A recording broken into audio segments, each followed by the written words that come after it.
All right, we're live. I'm surprised that we're not sitting here talking about the first dominoes not falling being Padre or Coleman or No.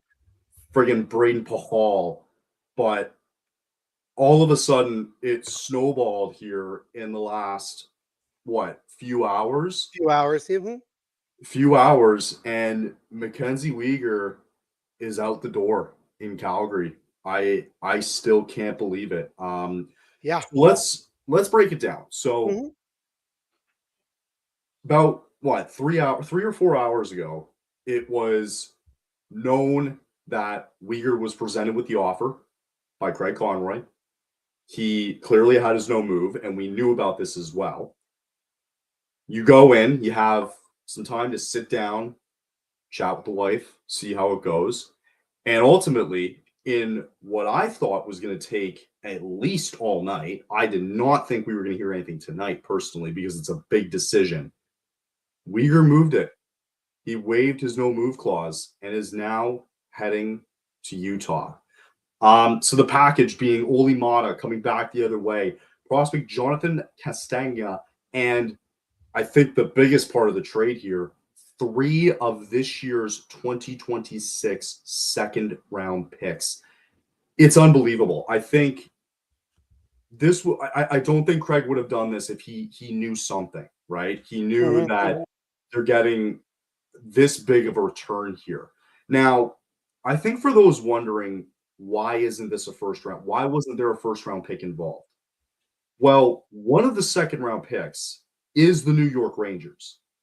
And depending how far they fall in the lottery, that pick's going to be anywhere between 33 and 36 Mhm. take. So it's as close enough to a first round pick as you're going to get here. Right. Um, Calgary keeping, I believe Calgary has their own, if I'm not mistaken. Correct. So they have their own. Yep. They also have Ottawa's, Mhm. and they also now have Utah's. And if Utah doesn't go far, that pick falls in the, I believe, late 40s, early 50s. Correct. So what? So I haven't even looked yet because I'm still frazzled. Sure. What was Mata's contract left? Because you have obviously the cap floor, which they wanted to respect, because Utah had to make it work and had to ship something out in return. So I think Mata has I think a year or two left on the deal, if I'm not He mistaken. so after this year, he'll have 2 years left on his contract that he just signed this past offseason at three Okay. and a half million AAV. So honestly, not that bad. Honestly, something you can flip too. I like whatever. If you want to flip it at some point, they can. So Yeah. okay. I want your initial reaction. Uyghur, all of a sudden, his days in Calgary are done. Yeah. I mean, we talked about, on Monday, we talked about the different guys that we fully expect to get traded. And we talked about Mackenzie Weegar, and we both agreed that we're hearing things, but I think it's unlikely. And clearly, where there was smoke, there was fire. And you know, I think that if you asked me a week ago, or I think if you even asked me yesterday, is Uyghur going? I would have said no. We knew that Utah was trying to be big players in something, right? We had heard that they wanted to go. I don't know if you would call it big game hunting. I guess that might be the best term to put. Sure. They get a guy in Uyghur who has several years left on his deal. He's a very, very solid top four defenseman, and they certainly upgraded from what they had. And that I think was a way for Utah to kind of reward their fans and the team that obviously they're competing for a playoff spot and trying to get in the playoffs the first time in Utah Mammoth franchise history. But I can't believe that it actually happened. And now that it's happened and Uyghur approved it, I'm not that upset about it. Because of the fact that Ali Mata comes back the other way, so we do still have a veteran defenseman on the books for another 2 years after this year. So that's something to take in mind. Jonathan Costanza, who was a Utah Mammoth third round pick in 2023. So that was when they Okay. were still the Arizona Coyotes. Okay. This year in just 29 games, Kyle, Mhm. 14 goals, 18 assists, 32 points. keep in mind, goals, assists, and points and shots are all career highs in his third year at at Cornell University. So he's actually having a very, very solid year playing for the Big Red. Yeah. Couple other details really quick. 6'2", so he's a pretty big kid, 198 pounds from, I'm going to definitely botch this name, Etobicoke, Ontario. Oh, I don't Etobicoke. know. That's okay. Shows you how American I am. That's okay. But And he's a second what's round the picks. position? Sorry, what's the position? John Costanza, he's just a forward. I think he's a winger, Okay. or maybe a center. I'm not sure. Or he does So both, or he could play both. I think the biggest thing in this, like, I mean, yeah, it's nice you get Olimata back because I think at least like you're having a guy who, you know, he's got some presence a little bit too in deep playoff runs and a couple of deep playoff runs, frankly, as well, winning a cup. You know, you have a placeholder essentially for the next Correct. 2 years. And you know, if you decide that, hey, next year, if there's something that he's fishing for, and you know, next year or the year after, whatever it might be, you know, I think he's also a guy though. I don't hate it in the sense that you can kind of place him wherever in this lineup, right? You can put him in the first, second, or third deep here, right? And you're really going to give the chance now to these young guys, right? I think that's the biggest thing that speaks in all of this. All eyes are now pointing towards Zane Parekh, right? Who would have thought in the span of, 2 months that both Anderson and Weegar are gone? I can't believe that. We knew, but here's the thing. We knew about Anderson. We knew that was just a foregone conclusion that he was going to get moved. But Weegar is the one that surprises us all. And honestly, I think Craig Conroy did about as well as he could have done with and this. Don't forget, too, Kadri's still on the board. He's still there. And for those people complaining about not getting a first-round pick, bro, you can easily get one for Kadri. And you think about some of the moves that we've seen just today, right? And the values that these guys are getting in a buyer's market. I mean, man, you know, I cannot believe, like, good for you. I think if you're looking at Utah, good for Utah. Absolutely. I think funny how this happens though, and Weegar, who hasn't really had a good year, I don't think it's a huge fall on his own. I think the team's terrible, right? Sure. But man, it just the 3 second-round picks. This team now, if all goes according to plan here, Vegas is still falling down. You got to see what the lottery does for Calgary. They're going to have 2 first-round picks and 3 second-rounders. They could. How crazy is that? They could turn this upcoming draft into the draft that really right. That really can begin that like new era for the Flames, right? And I think that's really exciting. I'm really curious to see what else Craig Conroy has in store, because again, like you said, we still have Kadri. Blake Coleman is still available. Yeah. And we're talking about guys that have term. Like, this is not like we're just giving them up because they're, you know, soon to be unrestricted free agents. These are guys that have term. And I'm even looking at what the Sabres gave up for Colton Parayko. And I'm going, dude, the Flames can get so much if they play this right. They can get so much just for Kadri. And that is like, holy smokes. You know what I mean? I was surprised because I don't know if Parayko's call has been gone through. I don't know if it's still pending or not. I thought it went through officially, but let me double check on that. Right, man. Like, for Buffalo to give up a first, and I guess it's a highly touted prospect, if I'm not mistaken, in Mertka. Correct. Yes, and I will say this: some Sabre fans are not. They're excited about getting Parayko, but I think what they're giving up to get him, it's redeem Mertka and a first. That's what we know so far. That, according to Darren Dreger, this was, again, 4 hours ago, exactly 4 hours ago. That's all we know. So nothing has been finalized yet because Parayko also has a no trade clause. So he can he could deny this and cancel it if he wants to. So, it's true. He could cancel it, but I mean, I cannot believe he was the first one gone. Like, I know we're talking Anderson's going 2 months ago. I'm purely talking about the deadline here and the plans of Sure. the Kadris, the Colemans, and you're like, holy shit. Like, Yeah. so I would imagine. So here's my thought. Here's my thought. Okay. What does it say? I'm going to direct this back to you because I'm very curious what you're thinking about this. What does it say about this year's draft class that makes Conroy go, yup, I want all three of those second round picks, including now you have 6 picks in the first Yeah. 2 rounds alone. And one Mhm. of those could be a top 2, top 3 pick. What does that say for you? It, What do you it think? it tells me that the Flames scouting staff has put a lot of time already into this draft class, and they are really, really excited about the prospects of getting some of the guys that they can get. Not just potentially getting, a Gavin McKenna or an Ivan Steinberg, but just the depth, just the kind of guys that this team can get, and the amount of holes that this organization can fill in just the first 2 rounds of this year's draft. I mean, Right. Craig Conroy is giving all of us something to be really excited about. And also, isn't it kind of funny? It's funny. Bettman was just in Calgary, what, yesterday? Yes. Looking at everything going on, and they're hyping up saying like, oh, it's gonna be a really great arena.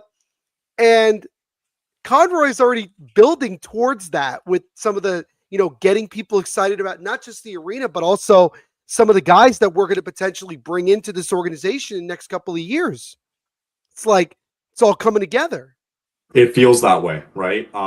Especially with, you know, down the pipeline defensively, I think there's a lot of guys who are now going to be given an opportunity. And I think the guys in the AHL too, um, are probably looking at this going, all right, like we're going to wait a couple more days and let's see what this team looks like because they're going to get their shot as well too. Yeah. So um, I I think Craig, I agree. I think they're looking at this new arena coming in, going, yeah, no, we want to look good for this, and Right. that puts a huge that's huge moving forward here, right? I think And also, again, go ahead, yeah, I was just going to say another thing. We've talked about ownership, right? We've talked about the people above Craig Conroy. I don't think that I don't think at all that Craig Conroy would have made these moves or made this move if he didn't get the full bit of confidence from from the rest of the people. And that sure, tells you something too, that I sure. think that maybe the organization is actually okay with getting a lot of these assets and building towards that future in the next 2 or 3 years with the new arena, a new young core. I mean, the possibilities It's could be endless here.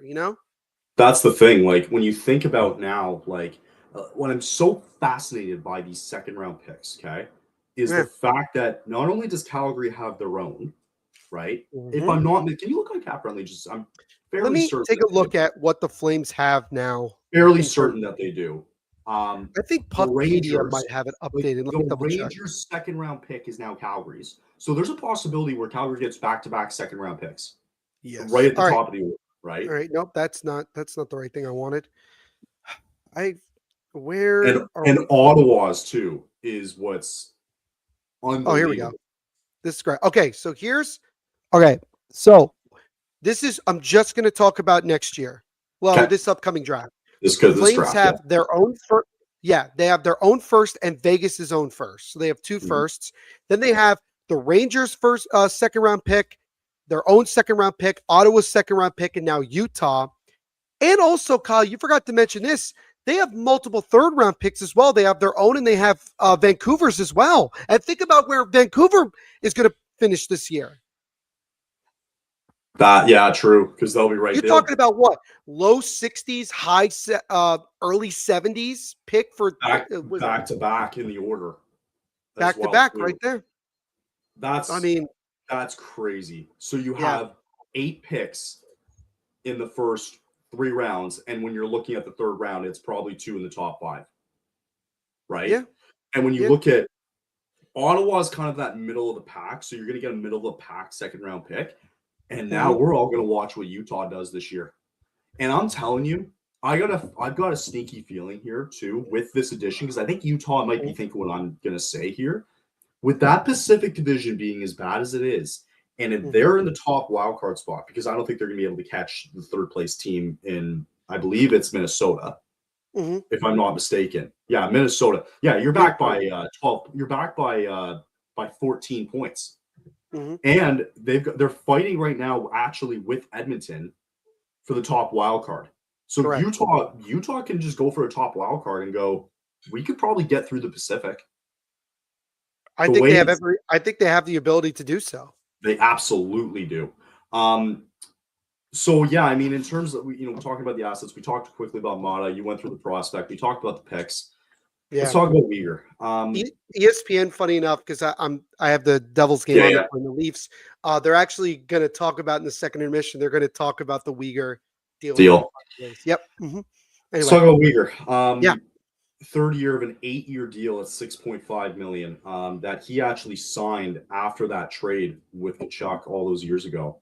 hmm Um, around the same time as when Jonathan Huberdeau signed that deal too. Correct.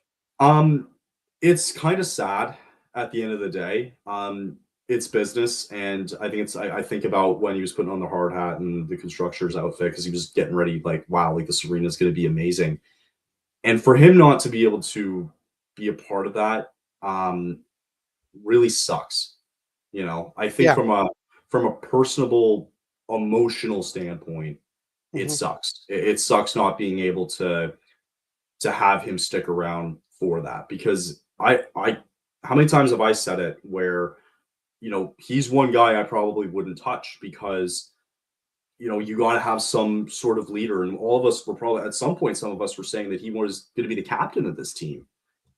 hmm And you know I'm just what I think, what I want to know, because I love everything about Uyghur, and I think it sucks because he loved Calgary, he loved being here.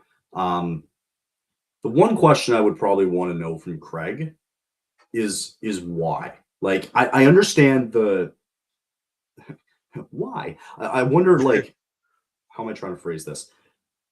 I'm not talking about the deal itself. I get it's an appetizing deal here. hmm Why now? Why, when he has 5 years left on his deal, right? Yeah. Was well respected in the locker room, looked at as one of the leaders, and you kind of turn heads on a lot of guys going, whoa. Like, I think I don't care about the deal. I want to hmm know that. I want to know why now. Why is it so important to do this now? And is it because of those picks? Is it because that they are looking forward to 2028? Like, hmm I don't know. I'm curious. I'm very curious to see what Craig Conroy is going to say. I think it came down to I think Conroy has been listening to offers on basically anybody that's been asked about. Um, and I think with Uyghur, I think it came down to the simple fact that it's like the quote in The Godfather. They made an offer that they can't refuse, Right. essentially. Right. And I think that that's what ultimately came down to. I think that Conroy didn't go into this with the intention of moving Uyghur.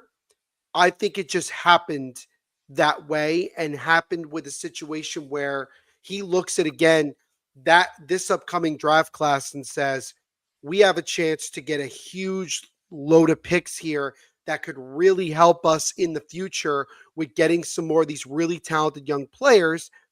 But we have to sacrifice a guy that we weren't even necessarily looking to try to move.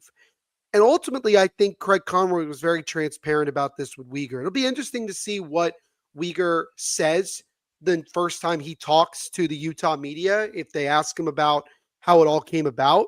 No kidding. I think that there was definitely, a conversation. And I think that it was probably an honest one where Conroy told Uyghur, look, um, this is an offer that we have to go to Utah, for you to go to Utah, and we want to know what your thoughts are. And I think Uyghur understood that, this team's going to struggle for another couple years right? And he goes to a Utah team that's closer, I think, at this point to to contending than the Flames are. I mean, you look at what the Mammoth have done this year, and the young players that they have, and the talent, and also the way they've drafted and developed. Right, like we got to give them a lot of Right. credit for what Absolutely. we've Yeah. seen. I think ultimately it just comes down to essentially that Conroy got an offer that he could not refuse, and Weegar. It's kind of surprising how quickly Weegar looked at that deal and was like, "Yeah, I'm okay with it." I'm sure he talked to his wife. I'm sure he talked to his family. Yeah. But I think ultimately he gets an Yeah. opportunity to go to a new hockey market and be kind of like a guy, be like a top guy for Utah on a contending team. And, it sucks. It's part of the business. But It I think is. ultimately down the road, if the Flames do this right, I think it's going to work out in the long term. I agree. Like, I agree with the part too where it was such a short conversation. Yeah. Like for it to go like what he had, I think all of 2 hours, 3 hours, Mm-hmm. right? I'm surprised that the conversation didn't take long, right? And I think you're right. I think it does lead to a point where he definitely sees it. He knows he has to have known too this year that his game has not been his A+ game, right? Mm-hmm. He knows with all the things that has happened, even especially with Anderson going, right? He Yep. had to have known at a certain point that this team probably won't contend for next year, the year after that. Who knows, right? We don't know what it's going to look like. Yep. So maybe that's probably why it wasn't a long conversation, right? You sit Yep. there with the wife and go, I need to hit the reset button, I think, right? Right. I'm not, and listen, as much as people were bashing him, frankly, on social media about his game for the last couple of weeks here, look at the team he's got, right? That Yeah. he's playing Look, around here. how about just look at Like last night as a prime last example? night alone, right? That was a great example, right? Yeah. So, yeah, like emotionally, on an emotional standpoint, it sucks. It hurts a lot, right? Mm-hmm. Um, but once that's over with, it's honestly a really solid work, I think, from Craig at the end of the day. I think it's also really solid work from Utah. So again, I'm looking at this trade thinking it's going to be very successful for both sides. I think Utah, along with Sergachev now, like you've got Mackenzie Weegar, I think they're loading up for a playoff John, run because John Marino as well. John And that's Marino, yep, second. Yep. you're Mm-hmm. loading up now, and if you can find a way to get that top wild card spot, all of a sudden your path is going to be a lot different going through the Pacific Division, and you got to give them a really good chance to Yeah. find their way through. So, for Utah, I'm not surprised they went big game hunting. I think they're still going to go big game hunting as well too, keeping that first round Yeah. pick. They've talked about Robert Thomas a little bit. It's a really solid deal from Utah's standpoint. In order to get a guy like Weegar. So Yeah. we'll talk about the grades afterwards, but go ahead. Sure. Yeah. I think at the end of the day, Utah is trying to take that next step. And I think that this shows it. I think also, I kind of wondered to myself if Utah was ever really in on trying to get Colton Parayko, or if they had their eyes set on Mackenzie Weegar. Because I mean, Parayko has, was talked about being available. Weegar only in the last week was talked about. Dougie Hamilton's been a name that has been thrown out for essentially months now. Yeah, Those are just some names that, in terms of big game defensemen, and I think that I wondered to myself if Utah was the only team that made an offer. Maybe they weren't, but they maybe certainly made the best one, because it's possible I don't think you're gonna top what ultimately they get. Calgary gets at the end of the day. I'm for sure. curious to see what else Utah's got in the next day and a half. Essentially, you talked about Robert Thomas.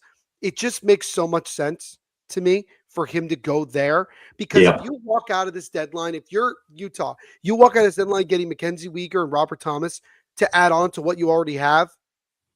I mean, you got to make the playoffs. There's no excuse. they There is will. They absolutely will. My concern for them is still goaltending. I think you're going to hang your hat on Vajelkma and go, okay, we'll see what right, happens. Um, right. so in terms of grades here, Let's start with Utah while we're on them. I I probably like. Here's the thing. I'm curious how going forward, what this is going to look like for like how his play is going to be moving forward, yeah. right? Mhm. Because that's the biggest thing, right? He hasn't played well this year, Sure. and now all of a sudden he's got to translate. You got a month and a half here to regroup. You're probably going to the playoffs, new team, new city, and all that. Um, yeah, I think for Utah, I would probably give it a solid A minus. Mhm. And the minus part, just because I just want to see how Uyghur is for the first 2 months here. I think that's a big Sure. factor. And then on the Calgary standpoint, I I don't think you can judge too early because it's a lot of assets that you have. But initially, I'm probably going to give it a solid B plus. Um, Hmm. I'm maybe thinking about a different prospect. I like the idea. I'm getting more liking to the idea of bringing Mata in and him being a placeholder, and you can kind of see where he fits around the lineup, get different Yeah. guys to play with him a little bit because he's very versatile. So I like that. Mhm. Um, but again, the reason why it's up so high is like, God, you have those 3 second round picks that are going to be so much to play with coming up here. You got 8 picks in the top 46, excuse me, the 64, 46. Top 64 in the draft coming up. You have 8 picks. Mhm. That's a lot to play with. So, what are your grades? What do you think? I'll agree with you on Utah. I'm going to give them an A minus because I think that they did about as well as I think they could have done trying to get a guy like Uyghur. I am curious to see how he fits on that team. Maybe it's an immediate fit. Maybe it takes some time to get going. I mean, we always talk about it like it's really hard for players to go from being traded at the deadline to trying to build chemistry within a month and a half, before the playoffs, come around. Um, so it'll be interesting. It'll be interesting to see how it goes. Again, I am excited for Utah's perspective about what this means for not just their back end, but what does this mean for this organization moving forward? I'm going to bump it up a bit um, for the Flames. I'm going to give them an A minus on this because of the fact that you got multiple second round picks. You now have multiple picks in the first 3 rounds of this upcoming draft. And you essentially control a lot of people's futures over the next couple of years with what you can do. And I'll also just say this, just because you have this many picks doesn't necessarily mean that you're going to use all of them to draft somebody. With the Flames having as much space as they have, cap space, and with the amount of picks that they have, I'm not saying they're going to go out and go crazy. What I am saying, though, is I wonder if they'll look in terms of trades to maybe bring in a young player who has that Yeah. major upside that we can go, he can plug into our lineup right away and we're going. That's why I give it A minus because I want to see what Craig Conroy has up his sleeve. And also, It's a big again, brain. Yeah. what's going to happen with Kadri? What's going to happen with Coleman? Yeah. What's going to happen? And now we are going to look at Zane Perek and go, you're the top, you're one of the top guys now. You're the guy, You're the right? guy. What do You're you the got? guy. And I think that I think in a way it's probably exciting him because he knows now he's going to get top minutes and Yep. really, really get going. So Yep. it'll be impressive. And you know what? Trading Uyghur, maybe one of the reasons they did it was because they really like what Perek has shown and they like what they got coming up in the next year or two. And maybe they were more Sure. comfortable doing that. So, yeah, I'm going to go with A Yeah. minus for the Flames. I don't necessarily think, I don't think you could have done better. I think I would rather do this deal than maybe getting just one lone first round pick, in my Sure. opinion. Um, so yeah, You bring up a really, really yeah. good point, though, and one that I forgot about, Mhm. right? I'm reading the comments still, and people are still upset about not getting this first round pick. I got it. You got a day and a half here, right? Who says you can't go to someone and go, like, you have opportunity here where you can go look at some prospects. now around the league start making some calls saying we got a lot of assets with us here, right? Is it somebody that's not going to get a chance to play in the lineup, right? You can really start to look around these teams all of a sudden, right? And go and kind of pick and choose a little bit, right? Mhm. And I think, too, this changes things a little bit for Kadri's move, right? Yep. Can you go out there now with these additional picks and really entice somebody, right? Like, Mhm. as an example, I'm not saying this is going to happen, but Mhm. I've talked about Montreal before, Yep. and I've talked about Michael Haig, right? I know there's other prospects around there, but hear me out. If for whatever reason Montreal wouldn't want to give him up, like if it was Nazem Kadri straight up, like we're seeing here for Weegar, would a second round pick sweeten the deal? Would another? Would Vegas's first round pick? Who knows? Yeah. I think there's a lot of different things that you can kind of fiddle around with and play with. Sure. And he's got a day and a half, and I'm very because I think this says more about you're right. Like you have a lot of weapons here all of a sudden to do something at the draft, to either trade them to gain more assets, Mhm. guys who are ready to go. Could happen in the next day and a half, or you decide to just sit on it and get ready for the future and start making some picks. Yeah. It's I agree. I like that. I didn't even think about that, but you Yeah. still got a day and a half left before it's all said and Yeah. done. So And I also just want to make this one point that I don't think it's necessarily a bad thing if they don't use any of those picks and they draft players, because at the end of the day, you still have to draft and you still have to develop, right? And yep, at the end of it's just I just bring up that point because you never know what could happen. You never know a move that the Flames make all of a sudden expedites their entire rebuild process. They right. get somebody in here and all of a sudden, maybe. I would honestly, Kyle, I would call Boston and I would say, what about James Hagens?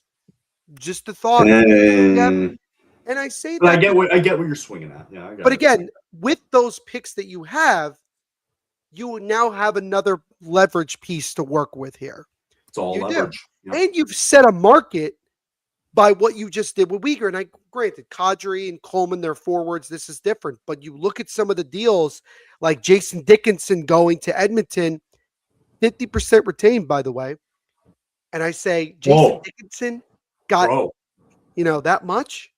and no retention on Weegar either. No retention either. What is Not a that? bad. Not saying it was a bad deal, but $6.5 million now is off the books. Yeah. Yeah. I think the more you really look into it, the more it's starting to be like they can do a lot of different things with this moving forward. I can't remember a time where the Flames had this much power in assets in an upcoming draft as Oh, well. yeah. Like it's a lot of power that they have This here. is a huge amount of control that they have moving forward. So Yep. And that's why I said the possibilities could very well be endless. You know what I mean? yeah. Like, there's a lot What does it say about your Devils there, buddy? I mean, what in this game? Just in general. What's Oh, the reaction for you seeing this deal go down going into the deadline? I think what it tells you is, I mean, first and foremost, you look at some of the other deals that have happened, not just that, but then you look at Tyler Myers getting dealt to Dallas. And I think for the Devils, especially since they so badly want to move Dougie Hamilton, I think it just becomes harder because Right. certainly number one, I think the Devils would want something similar to what, Weegar got. Maybe not the exact same because it's different. But I think also that now there's just even fewer teams that are looking for a right shot defenseman with term and with offensive abilities, right? And I think Sure. that that's like another value. So it's really interesting to see how it all goes down. Um, the vibes are not. There isn't a lot of confidence, I would say, Sure. in terms of who's running the show in New Jersey. But as we know, things could change, right? And we saw it Okay. even today, right, with Toronto. Look at the amount of guys that became quickly healthy scratches Sitting out. today, Yeah. right? You Ekman bet. Larson's out, McCann's out. I mean, and these are not guys. I mean, they were expected to play tonight, and now they're not. And again, things could change in an instant. So that's the beauty of this trade deadline. People are going to say that this deadline sucks. I think what people are expecting is for a lot of stuff to happen on Friday, but we are already seeing a lot of stuff happening days before that. And so far, it's been a pretty interesting deadline to see values of certain guys and saying, this is really a buyer's market. Like, we're really at that point. And we are. It's really interesting. And I'm looking forward to seeing what a lot of teams do over the next day and a half here. Right. You know? So, last question. Shoot. Does Kadri hold more value than Weegar? No, I would say no. And I'll tell you why. Age and contract have a factor. Okay. And from what I've been reading, a lot of teams seem to be interested and have a lot of interest in Nazem Kadri, but they're worried about his term, 3 more years after this year, and his age. And they wonder, how many more good years does he have left in the tank? The thing with Kadri, though, is that he's been very productive even in his 30s. Like, he hasn't necessarily shown signs of major decline. And look at the team he's playing with right now, right? And I think that's why, like, Colorado's really interested in him because they've already had him on the roster. They know what he can do and everything. But I think teams are trying, honestly, I think they're trying to force the Flames to retain. And I think Conroy's just not doing it. I think now with this move, when he just traded for Weegar, I think he just made it that much tougher on other teams. I think he's put them in a tougher spot. Not a negative. I would say Weegar has more value right now. Interesting. Well, I guess we're gonna find out. So, that'll be it. We'll be on the radar here. I'm definitely going live for the deadline on Friday for sure, and I know you'll be joining too. And we'll have nothing to talk about because everything will happen before Friday. We'll see. We'll see what happens. We'll see. All right. Good stuff, buddy. Good reaction.